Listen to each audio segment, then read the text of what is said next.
Hello friends, welcome to Gurukul classes. जैसा आपको पता है कि हम यहाँ पे डिस्कस कर रहे हैं एलएलबी और बीए एलएलबी के लिए important question series legal aptitude को। और जानते रहिए ये आपके लिए एग्जाम के लिए बहुत ही इंपॉर्टेंट है, क्योंकि हर वर्ष ये क्वेश्चन एग्जाम में आपके आता है। तो चलिए यहाँ टाइम वेस्ट नहीं करते, यहाँ वन बाई वन एक एक क्वेश्चन को आज हम डिस्कस करना शुरू करते हैं।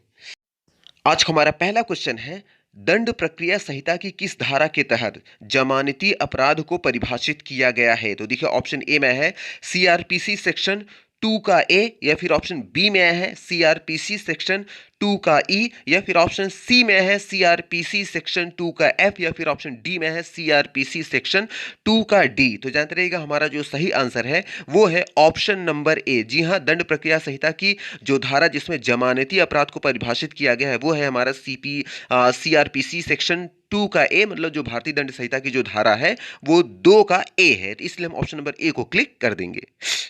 हमारा अगला क्वेश्चन है, क्रिमिनल प्रोसीजर कोड 1973 के तहत निम्नलिखित में से कौन सी अदालत हत्या के मामले में ट्राई कर सकती है? ट्राई कर सकती है मतलब कि जो ट्रायल चला सकती है, कौन सा केस चला सकती है, कौन सी अदालत? देखिए ऑप्शन ए में है जुडिशियल मजिस्ट्रेट प्रथम श्रेणी, ऑप्शन बी में है मुख्य जुडिशियल मजिस्ट्रेट, ऑप्शन सी में है सेशन कोर्ट, और ऑप्शन डी में है उपरोक्त में से कोई नहीं। तो जानते रहिएगा इन चारों में हमारा जो सही आंसर है वो है ऑप्शन नंबर सी। जी हाँ, सेशन कोर्ट, जो सेशन कोर्ट होती है वो क्रिमिनल प्रोसीजर कोड 1973 के तहत जानते रहिएगा अदालत जो है हत्या के मामले में ट्राई कर सकती है, इसका मतलब ट्रायल चला सकती है, केस चला सकती है। इसलिए हम ऑप्शन नंबर यहाँ पे सी को क्लिक कर देंगे। हमारा अगला क्वेश्चन है, दंड प्रक्रिया संहिता 1973 की किस धारा के तहत तलाशी वारंट जारी किया जा सकता है? देखिए ऑप्शन ए में है दंड प्रक्रिया संहिता की धारा 93, ऑप्शन बी में है दंड प्रक्रिया संहिता की धारा 92, ऑप्शन सी में है दंड प्रक्रिया संहिता की धारा 91, और ऑप्शन डी में है दंड प्रक्रिया संहिता की धारा 90। तो जानते रहिएगा इन चारों में हमारा जो सही आंसर है वो है ऑप्शन नंबर ए। जी हाँ, दंड प्रक्रिया संहिता की धारा 93 के अंतर्गत जानते रहिएगा तलाशी वारंट जारी किया जा सकता है। इसलिए हम ऑप्शन नंबर यहां ए को क्लिक कर देंगे।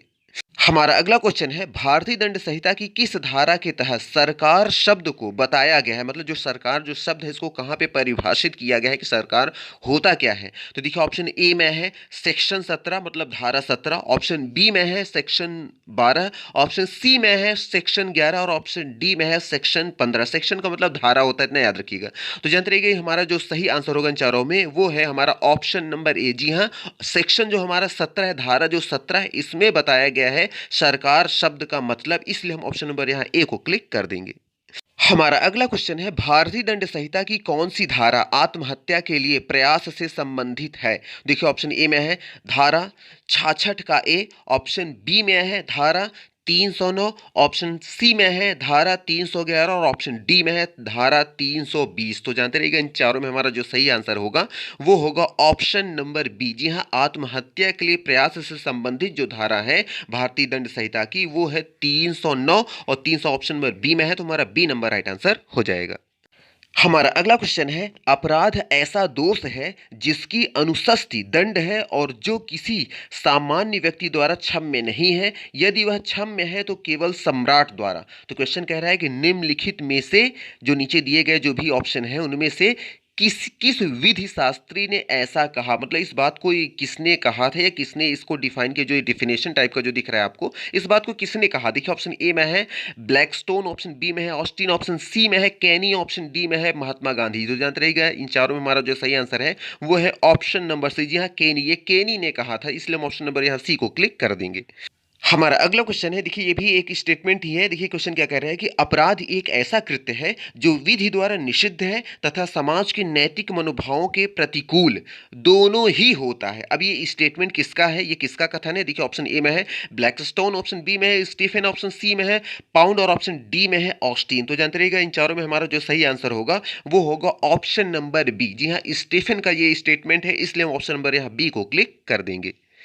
हमारा अगला क्वेश्चन है, देखिए ये भी एक स्टेटमेंट ही है। देखिए क्वेश्चन क्या कह रहा है कि किसी कार्य को निषिद्ध करने या समादेशिक करने वाली लोक विधि के उल्लंघन में किया गया कार्य अपराध है, यह कथन है। तो यह कथन किसका है? देखिए ऑप्शन ए में है J F Stephen, option B में है विलियम ब्लैकस्टोन, ऑप्शन सी में है हेनरी मैन, और ऑप्शन डी में है केनी। तो जानते रहिएगा इन चारों में हमारा जो सही आंसर होगा वो होगा ऑप्शन नंबर बी। जी हाँ, विलियम ब्लैकस्टोन का ये कथन है, इसलिए हम ऑप्शन नंबर बी को यहाँ पे क्लिक कर देंगे।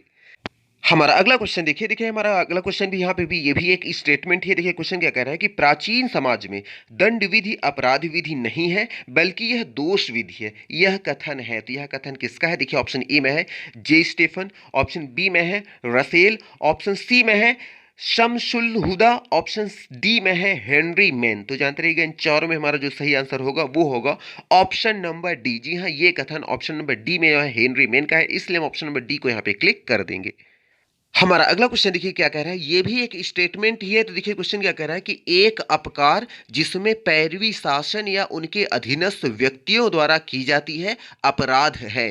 तो यह कथन है, तो यह कथन किसका है? तो जानते रहिए अपकार का मतलब यहाँ क्षति से संबंधित है। तो ये जो स्टेटमेंट है, ये जो कथन है, ये किसका है? देखिए ऑप्शन ए में है पैटन, ऑप्शन बी में है ऑस्टिन, ऑप्शन सी में है कीटन और ऑप्शन डी में है स्टीफेन। तो जानते रहिएगा इन चारों में हमारा जो सही आंसर होगा वो होगा ऑप्शन नंबर सी। जी हाँ, ये स्टेटमेंट, ये जो कथन है ये कीटन का है, इसलिए हम ऑप्शन नंबर यहाँ सी को क्लिक कर देंगे।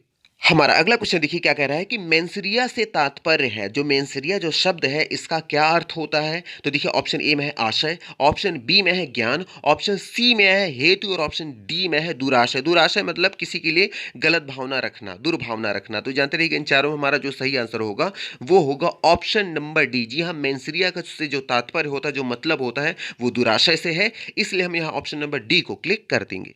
हमारा अगला क्वेश्चन है सामान्य आशय से संबंधित प्रावधान आईपीसी की किस धारा में दिए गए हैं? तो देखिए ऑप्शन ए में है धारा 34 का बी, ऑप्शन बी में है धारा 149, ऑप्शन सी में है धारा 297 और ऑप्शन डी में है धारा 316। तो जानते रहिएगा सामान्य आशय से संबंधित प्रावधान आईपीसी की धारा जिसमें दिया गया है वो है 297 और देखिए धारा 297 है ऑप्शन नंबर सी में, तो हमारा सी नंबर राइट आंसर हो जाएगा। हमारा अगला क्वेश्चन है कौन सा अपूर्ण अपराध है? तो देखिए इन चारों में जो भी ऑप्शन दिए गए हैं, चारों में कह रहा है कौन सा अपूर्ण अपराध किसको मानेंगे। देखिए ऑप्शन ए में है लोक न्यूसेंस, ऑप्शन बी में है आपराधिक प्रयत्न, ऑप्शन सी में है विधि विरुद्ध जमाव और ऑप्शन डी में है बलवा। बलवा मतलब दंगे फसाद समझ लीजिए। तो अब देखिए यहाँ पे इन चारों की बात करें तो हमारा चारों में जो सही आंसर होगा जिसे आप अपूर्ण अपराध की संज्ञा देंगे, जो उस कैटेगरी में आएगा वो आएगा ऑप्शन नंबर बी आपराधिक प्रयत्न, इसलिए हम यहाँ ऑप्शन नंबर बी को यहाँ पे क्लिक कर देंगे। हमारा अगला क्वेश्चन है, देखिए ये भी एक स्टेटमेंट है, ये भी एक कथन है। तो देखिए क्वेश्चन क्या कह रहा है कि अपने जीवन को सुरक्षित रखना सामान्यतः एक कर्तव्य है, परंतु इसको दूसरे के लिए बलिदान कर देना परम कर्तव्य है। अब ये क्वेश्चन कह रहा है कि ये किसका कथन है? तो देखिए ऑप्शन ए में है लॉर्ड डेनमैन, ऑप्शन बी में है लॉर्ड कॉलरिस, ऑप्शन सी में है लॉर्ड एक्टन और ऑप्शन डी में है न्यायाधीश पोलॉक। तो जानते रहिएगा ये जो कथन है ये है लॉर्ड कॉलरिस और लॉर्ड कॉलरिस आए हैं ऑप्शन नंबर बी में, तो हमारा बी नंबर राइट आंसर हो जाएगा। हमारा अगला क्वेश्चन है किसी अन्य चीज से मिलती जुलती चीज के आशय से सदृश प्रवंचना करना है। प्रवंचना को इंग्लिश में आप कहते हैं ट्रिकरी। तो जानते हैं कि प्रवंचना करना क्या कहलाता है? देखिए ऑप्शन ए में है कूटकरण, ऑप्शन बी में है धोखा, ऑप्शन सी में है छल और ऑप्शन डी में है रेष्टी। तो जानते रहिएगा इन चारों में हमारा जो है सही आंसर होगा वो होगा ऑप्शन नंबर ए। जी हाँ, इसे कूटकरण कहेंगे, इसलिए हम ऑप्शन नंबर ए को यहाँ पे क्लिक कर देंगे। हमारा अगला क्वेश्चन है एक भारतीय नागरिक ने इंग्लैंड में अपनी पत्नी की हत्या कर दी। अब क्वेश्चन कह रहा है क्या उसे भारत में विचारित किया जा सकता है, मतलब क्या भारत में उसका केस चलाया जा सकता है? देखिए ऑप्शन ए में है नहीं, क्योंकि अपराध इंग्लैंड में कारित किया गया है, या फिर ऑप्शन बी में है हाँ, भारतीय दंड संहिता की धारा 4 के अंतर्गत भारत में उसका विचारित उसको किया जा सकता है, या फिर ऑप्शन सी में है उसका विचारण अंतर्राष्ट्रीय विधि के अंतर्गत होगा, या फिर ऑप्शन डी में है उसका विचारण कहीं नहीं होगा। तो जानते रहेंगे इन चारों में हमारा जो सही आंसर होगा वो होगा ऑप्शन नंबर बी। जी हाँ, भारतीय दंड संहिता की धारा 4 के अंतर्गत उसका भारत में विचारित किया जाएगा, उसका केस चलेगा, इसलिए हम यहाँ ऑप्शन नंबर बी को यहाँ पे क्लिक कर देंगे। हमारा अगला क्वेश्चन है भारतीय दंड संहिता की किस धारा में भारत को परिभाषित किया गया है? तो भारत को कहाँ पे परिभाषित किया गया है? देखिए ऑप्शन ए में है धारा 16, ऑप्शन बी में है धारा 17, ऑप्शन सी में है धारा 18 और ऑप्शन डी में है धारा 19। तो जानते रहिएगा भारतीय दंड संहिता की वो धारा जिसमें भारत शब्द, ये जो भारत को यहाँ परिभाषित किया गया है वो धारा है धारा 18 और धारा 18 है ऑप्शन नंबर सी में, तो हमारा सी नंबर राइट आंसर हो जाएगा। हमारा अगला क्वेश्चन है भारतीय दंड संहिता के अंतर्गत सरकार शब्द द्योतक है, तो सरकार शब्द का क्या मतलब होता है? देखिए ऑप्शन ए में आया है इसका संबंध केवल केंद्रीय सरकार से है, या फिर ऑप्शन बी में है केवल राज्य सरकार का, या फिर ऑप्शन सी में है केंद्रीय सरकार या राज्य सरकार का, और ऑप्शन है सरकार या राज्य सरकार का। तो जानते रहिएगा भारतीय दंड संहिता के अंतर्गत सरकार शब्द का जो द्योतक है, जो मानक है, वो है ऑप्शन नंबर सी केंद्रीय सरकार या फिर राज्य सरकार का। इसलिए हम यहाँ पे ऑप्शन नंबर सी को यहाँ पे क्लिक कर देंगे। हमारा अगला क्वेश्चन है यह कि केवल कार्य किसी को अपराधी नहीं बनाता यदि उसका मन भी अपराधी न हो। कह रहा है क्वेश्चन कि किस वाद में इस सिद्धांत की विवेचना की गई थी? देखिए ऑप्शन ए में है आर बनाम टॉलसन के वाद में, या फिर ऑप्शन बी में है नजी अहमद बनाम किंग एम्परर के मामले में, या फिर ऑप्शन सी में है आर बनाम गोविंदा के मामले में, या फिर ऑप्शन डी में है करतार सिंह बनाम स्टेट ऑफ पंजाब के मामले में। तो जानते रहिएगा इन चारों में हमारा जो सही आंसर होगा वो होगा ऑप्शन नंबर ए। इसलिए हम यहाँ ऑप्शन नंबर ए को क्लिक कर देंगे। हमारा अगला क्वेश्चन है भारतीय दंड संहिता में प्रयुक्त वह शब्दावली में सम्मिलित होते हैं। तो जो भारतीय दंड संहिता में जो प्रयुक्त जो ही, जिसे इंग्लिश में आप ही कहते हैं, जो कि मेल से संबंधित होता है, उसकी हिंदी वह होती है। तो ये जो वह शब्द आया है ये किससे संबंधित होता है? देखिए ऑप्शन ए में है केवल पुरुष से, ऑप्शन बी में है केवल स्त्री से या फिर केवल नारी से, ऑप्शन सी में है पुरुष या नारी दोनों से, ऑप्शन डी में है केवल तृतीय लिंग से। तो जानते रहिए इन चारों में हमारा जो सही आंसर होगा वो होगा ऑप्शन नंबर सी। जी हाँ, पुरुष या नारी दोनों से ही ये शब्द संबंधित है। वह जो शब्द आता है भारतीय दंड संहिता में जिसकी इंग्लिश हम ही लिखते हैं, वैसे जनरली हम इंग्लिश की बात करें तो फीमेल के लिए हम यूज़ करते हैं शी और मेल के लिए यूज़ करते हैं ही, लेकिन भारतीय दंड संहिता में जो ही शब्द यूज़ किया गया है वो मेल और फीमेल दोनों के लिए यूज़ किया गया है। इसलिए हम ऑप्शन नंबर यहाँ सी को क्लिक कर देंगे।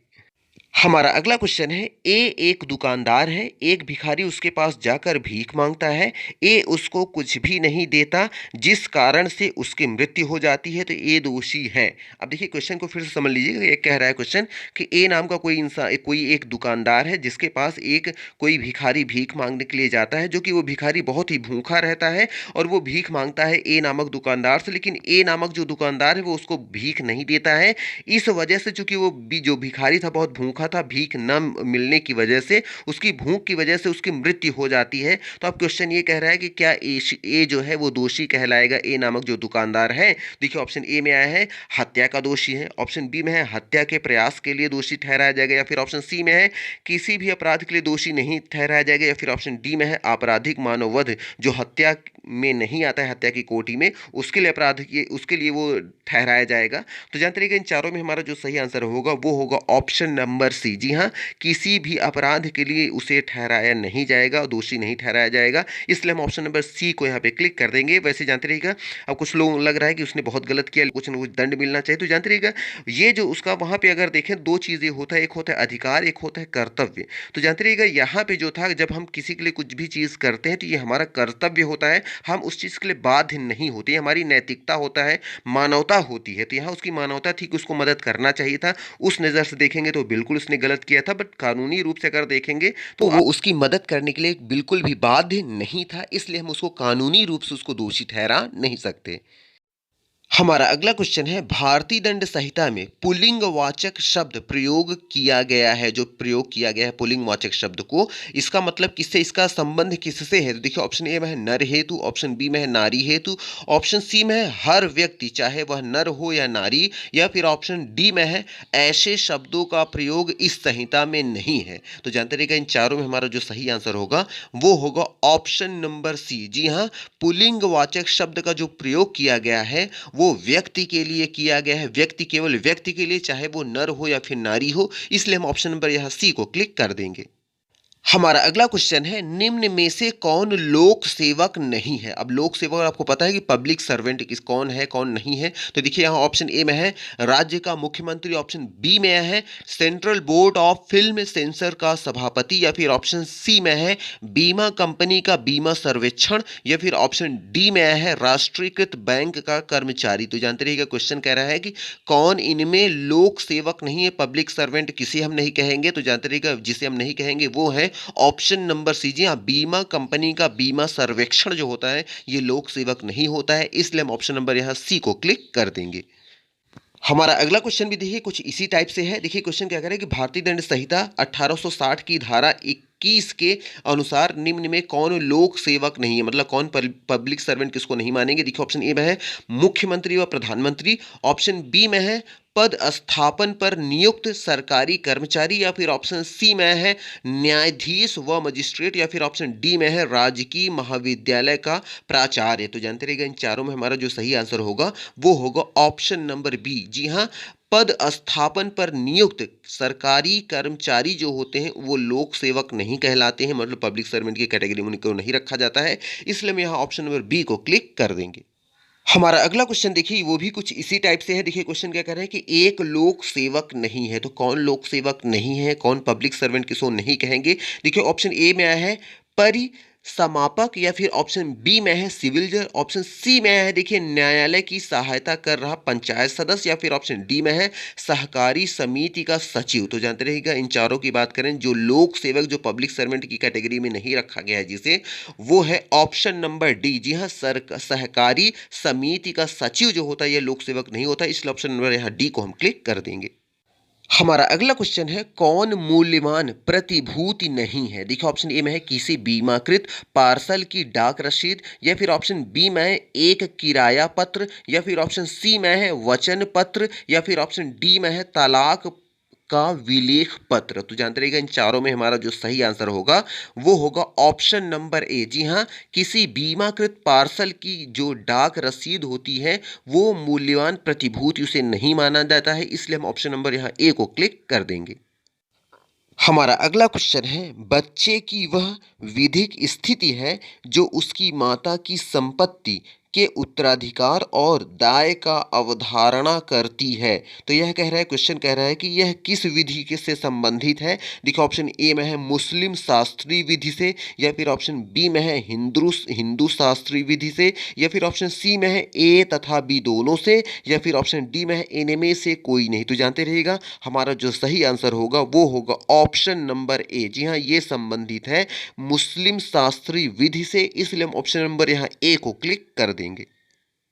हमारा अगला क्वेश्चन है मुस्लिम विधि के अनुसार शिया विधि के अंतर्गत तलाक हो सकता है, तो कब हो सकता है। देखो ऑप्शन ए में है केवल लिखित तौर पर, या फिर ऑप्शन बी में है केवल मौखिक, या ऑप्शन सी में है लिखित मौखिक दोनों, और ऑप्शन डी में है इनमें से कोई नहीं। तो जानते हैं कि शिया विधि के अंतर्गत जो तलाक होता है वो केवल मौखिक में होता है, मतलब ऐसे बोल केवल देते हैं हो गया तलाक तलाक तलाक, इसलिए हम ऑप्शन नंबर यहाँ बी को क्लिक कर देंगे। हमारा अगला क्वेश्चन है मुस्लिम विधि में मुता शब्द का अर्थ है, तो जो मुता होता है मुता का अर्थ क्या होता है। देखिए ऑप्शन ए में है दुरुपयोग, ऑप्शन बी में है उपभोग या उपयोग, या फिर ऑप्शन सी में है प्रतिशोध, या ऑप्शन डी में है इनमें से कोई नहीं। तो जानते रहिएगा मुस्लिम विधि में मुता शब्द का जो अर्थ होता है वो होता है उपभोग या उपयोग, इसलिए हम ऑप्शन नंबर यहाँ बी को क्लिक कर देंगे। हमारा अगला क्वेश्चन है विवाह मेहर और विवाह विच्छेद के संबंध में मुस्लिम विधि पूर्णतया अप्रभावित है, तो किससे अप्रभावित है। देखिए ऑप्शन ए में है भारतीय वयस्कता अधिनियम 1875 के प्रावधानों से, या फिर ऑप्शन बी में है भारतीय उत्तराधिकार अधिनियम 1956 के प्रावधानों से, या फिर ऑप्शन सी में है जातीय निर्योग्यता निराकरण अधिनियम 1950 से, या फिर ऑप्शन डी में इनमें से कोई नहीं। तो जानते रहिएगा हमारा जो सही आंसर है वो है ऑप्शन नंबर ए। जी हाँ, भारतीय वयस्कता अधिनियम 1875 के प्रावधान से ये क्या है पूर्णतः अप्रभावित है, इसलिए हम यहाँ ऑप्शन नंबर ए को क्लिक कर देंगे। हमारा अगला क्वेश्चन है किसी आयु प्राप्त कर लेने पर कोई मुसलमान विवाह मेहर और विवाह विच्छेदों के मामले में कार्यवाही कर सकता है, तो कब कर सकता है। देखिए ऑप्शन ए में है 15 वर्ष की आयु तक, या फिर ऑप्शन बी में है 16 वर्ष की आयु तक, या फिर ऑप्शन सी में है 17 वर्ष की आयु तक, या फिर ऑप्शन डी में है 18 वर्ष की आयु तक। तो जानते रहिएगा हमारा जो सही आंसर होगा वो होगा ऑप्शन नंबर ए। जी हाँ, 15 वर्ष की आयु तक, इसलिए हम ऑप्शन नंबर ए को क्लिक कर देंगे।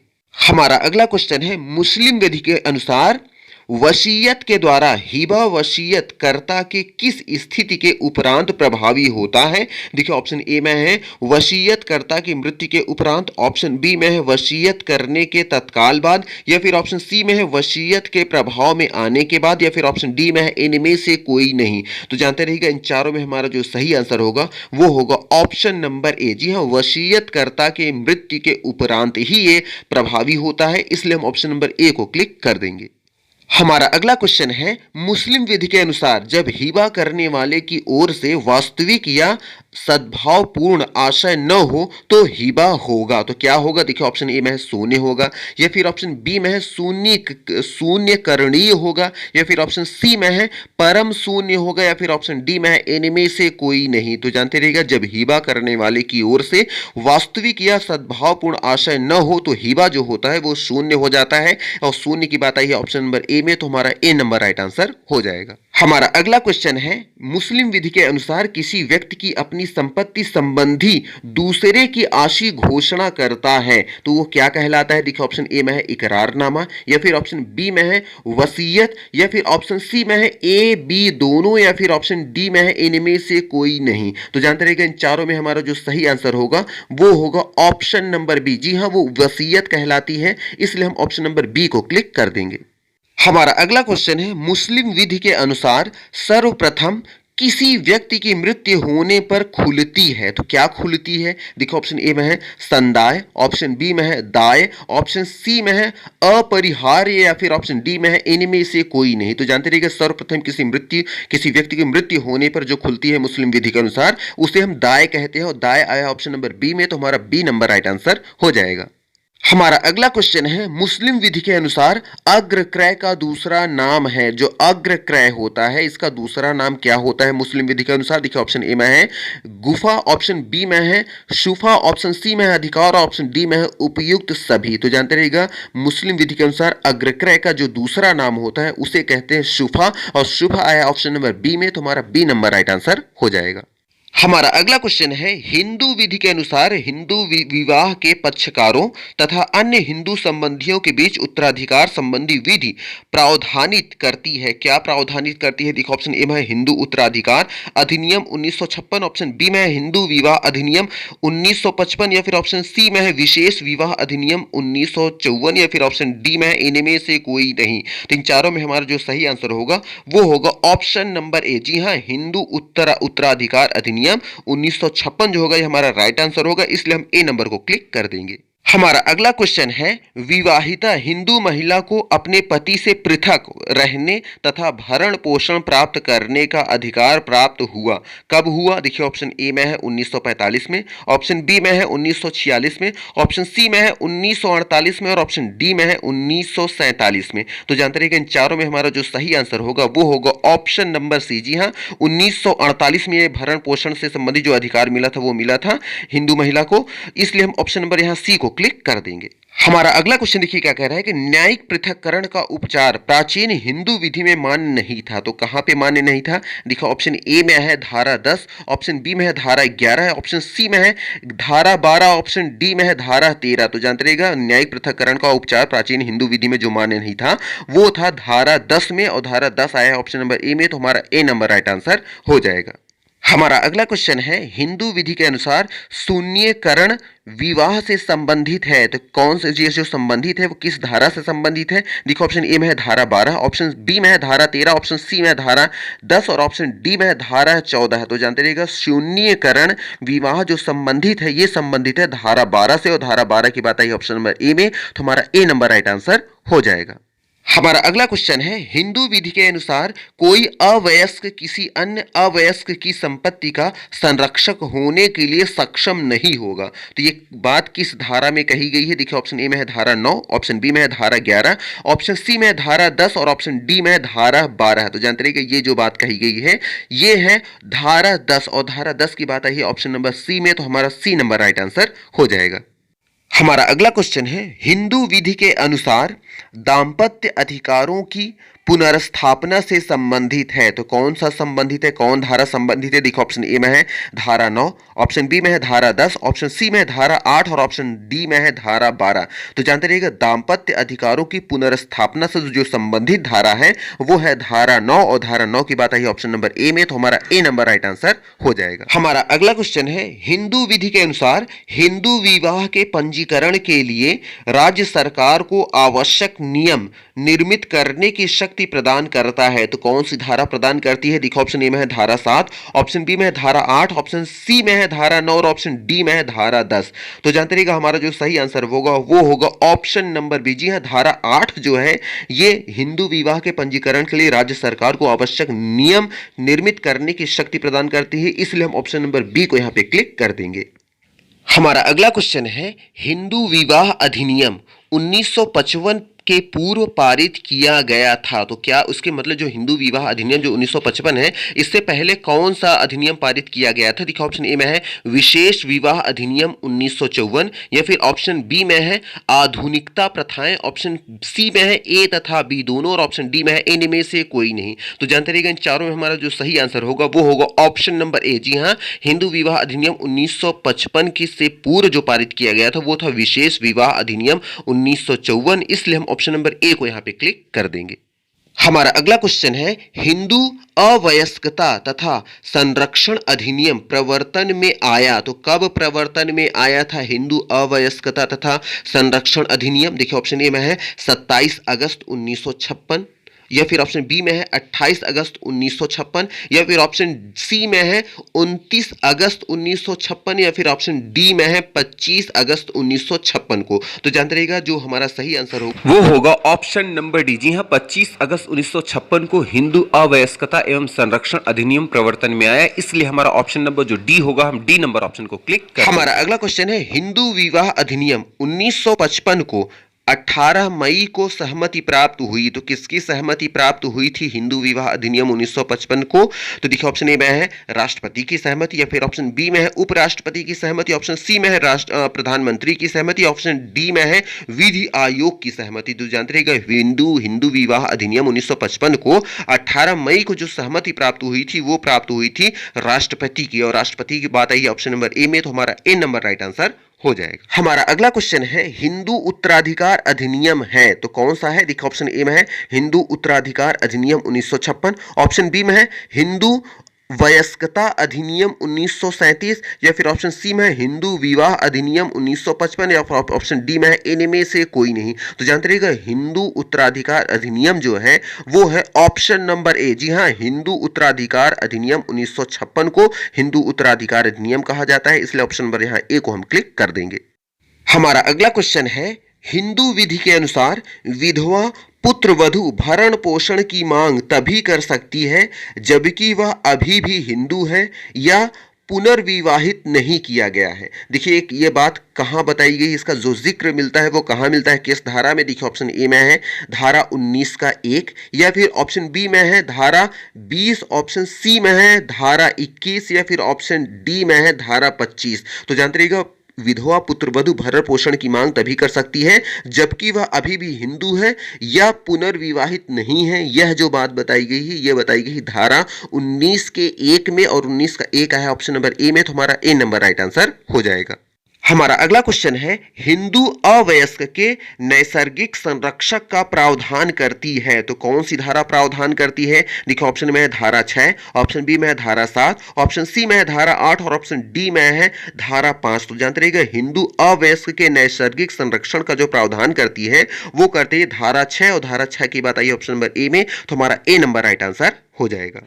हमारा अगला क्वेश्चन है हिंदू विधि के अनुसार अवयस्क के शरीर या संपत्ति या दोनों के लिए संरक्षक नियुक्त कर सकते हैं। देखिए ऑप्शन ए में है हिंदू महिला, और ब्रैकेट में देखिए दिया है माता या विधवा, या ऑप्शन बी में है मुस्लिम महिला, ऑप्शन सी में है हिंदू मुस्लिम दोनों महिलाएं, या फिर ऑप्शन डी में इनमें से कोई नहीं। तो जानते रहिएगा अवयस्क के शरीर या संपत्ति या दोनों के लिए संरक्षण नियुक्त कर सकते हैं। ये जो हमारा जो सही आंसर होगा वो कौन कर सकते हैं? वो कर सकते हैं हिंदू महिला, और चाहे वो माता हो या फिर विधवा हो, इसलिए यहाँ देखिए हिंदू महिला की बात है ऑप्शन नंबर ए में, तो हमारा ए नंबर राइट आंसर हो जाएगा।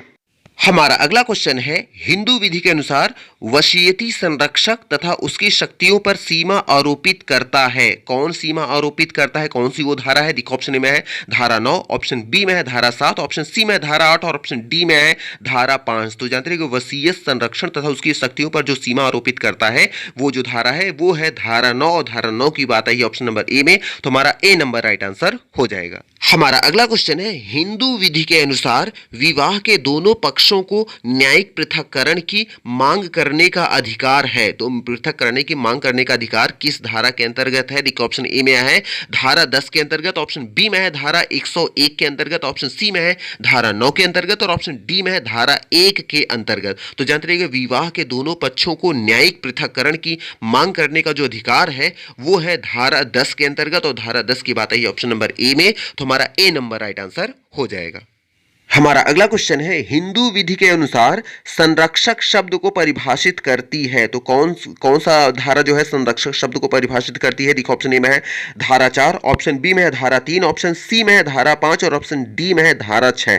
तो जानते रहिए कि संरक्षक शब्द को परिभाषित जो धारा करती है हिंदू विधि के अनुसार वो है धारा 4, और धारा 4 की बात आई ऑप्शन नंबर ए में, तो हमारा ए नंबर राइट आंसर हो जाएगा। हमारा अगला क्वेश्चन है, हिंदू दत्तक तथा भरण पोषण अधिनियम 1956 है। तो क्या है? देखो ऑप्शन ए में है संशोधनकारी तथा समेकनकारी, ऑप्शन बी में है असंशोधनकारी तथा असमेकनकारी, ऑप्शन सी में है ए तथा बी दोनों और ऑप्शन डी में है इनमें से कोई नहीं। तो जानते रहेगा हिंदू दत्तक तथा भरण पोषण अधिनियम 1956 है, उसे हम संशोधनकारी तथा समेकनकारी दोनों कहते हैं, और ये आया है ऑप्शन नंबर ए में, तो हमारा ए नंबर राइट आंसर हो जाएगा। और आज का हमारा लास्ट क्वेश्चन है, सहदायिकी है। तो हिंदू विधि के अनुसार सहदायिकी किसे कहते हैं? देखिए ऑप्शन ए में है विधि द्वारा सृजित निकाय, ऑप्शन बी में है प्रकृति द्वारा सृजित निकाय, ऑप्शन सी में है स्वयं में सृजित, या फिर ऑप्शन डी में है इनमें से कोई नहीं। तो जानते रहिएगा हिंदू विधि के अनुसार सहदायिकी का जो अर्थ है वो है विधि द्वारा सृजित निकाय, और विधि द्वारा सृजित निकाय की बात आई ऑप्शन नंबर ए में, तो हमारा ए नंबर राइट आंसर हो जाएगा। तो मे भी आपको यहाँ 1 बाय 1 सारे क्वेश्चन क्लियर हो गए होंगे। अगर सारी चीजें क्लियर हो रही हैं तो प्लीज वीडियो को लाइक करना और चैनल को सब्सक्राइब करना न भूलें। And thank you very much for watching this video. Thank you.